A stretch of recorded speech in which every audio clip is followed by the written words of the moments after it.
Retro fighters are among the best third-party controllers that are out there, especially when it comes to retro gaming. And now, however, they have decided to get more into a Pro Series line of controllers, starting with their Battler GC Pro. And we're going to take a look at this today. Hey, what's up everyone? Game Dad here, and if you have not heard of Retro Fighters yet, then honestly, you need to go check them out because their stuff is absolutely amazing. Every controller I have ever used of theirs has been absolute quality, and the designs that they come up with are just fantastic.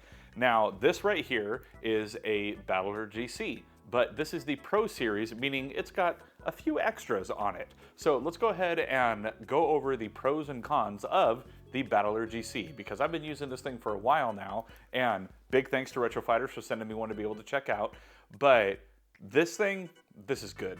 Now, first up, most important part of a controller, honestly, is how it feels. Is it comfortable to hold? And I gotta say, much like basically all of their controllers, it feels great.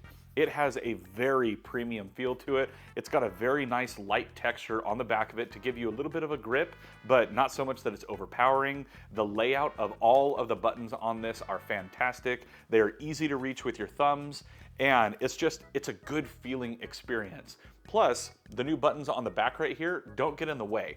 They're perfectly right there, and then if you want to use them, click and click. So that's pretty awesome as far as the overall ergonomic feel of the controller. Now, no controller today would be complete without Hall effect sensors. And what that means is in the sticks, no stick drift, which everybody is a fan of no stick drift because that's annoying to deal with. So it does have Hall effect on each of its sticks. Its main one right here and then on the C stick.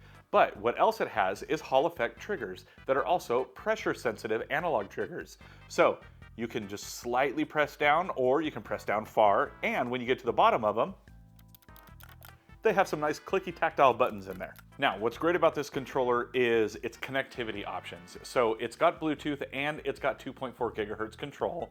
And it also comes with a USB dongle for 2.4 gigahertz. And it also comes with a GameCube dongle. That way you could connect straight into an actual GameCube.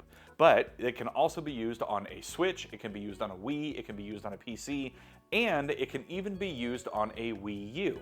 Now, as with all of their controllers, it has some excellent vibration feedback. It's not too overpowering, but it's not so subtle that you barely notice it. Honestly, for me, on the Nintendo OEM Pro controller for the Switch, the vibration just really doesn't do it for me. It's not really there. I barely feel anything when that's happening, but this, it definitely has a little more oomph behind the motors causing that vibration. And of course, as I mentioned before, it has two programmable buttons right here on the back, as well as where you can find your 2.4 gigahertz and Bluetooth switch. That way you can switch what radio tech that this is using. Also on the back here is a nice little sync and pairing button. On the top, you actually have the switch camera option for, taking screenshots, things like that. On the front, you have your plus and minus, you have your home, and then because this is a GameCube style controller, you have your B, A, X, Y. You have dual Z button bumpers right here, and then you have your ZL and ZR. And then the D-pad, it's pretty good. It's not the best D-pad I felt, but definitely not the worst. And the tactile in it is very satisfying to use. So that's definitely a bonus. Now, another thing that's really great about this is just on, I think it's about a 2.5 hour charge, you get over 10 hours of gameplay with this controller, which for the average person, that's more than enough time. And even if you're more of a hardcore gamer and you want to game for a little bit longer, 10 plus hours is still quite a bit. So I think that is definitely a pro of this controller. Great battery life for a very small charging time, relatively speaking. And what's more, it has a 30-foot range on here. I could be on this side of my game room playing games on the clear other side and still be perfectly within range. So that's really awesome. And for my last pro, it's got Type-C charging, and I'm just always a fan of that. I cannot stand USB micro or USB mini. I am so glad companies are getting away from that entirely, and USB-C, that's the way. You get power, you get data, you get everything that you need, and this has it. Now, I could only come up with two cons to speak of about the controller. Now, I'm never a huge fan of paddle buttons or anything like that, but if you don't program to do anything, then they're not going to be in your way, so that's not really a con for me. One thing that is a con is those tactile buttons that I mentioned earlier. When you pull the triggers all the way down, you do have those there, but the sound is the only real like kind of satisfying part of it. I really like the triggers, they feel nice, but I'm not really getting any kind of feedback really from the actual tactile buttons. I can hear it being pressed, but I'm not really feeling that click with it. So kind of more of a nitpicky thing, but I kind of like to feel the buttons that are clicking. Like when I do the D-pad, I can feel what's happening with the button. On these, I don't really feel it. And then for the last con, it's what I referenced to earlier when I said you could use this with the Wii U. Now, there is a catch to that. You can use it with the Wii U, but you have to use the GameCube adapter dongle that comes with this, which means that you have to use the actual Wii U GameCube adapter, and that means that it also only works with Super Smash on Wii U.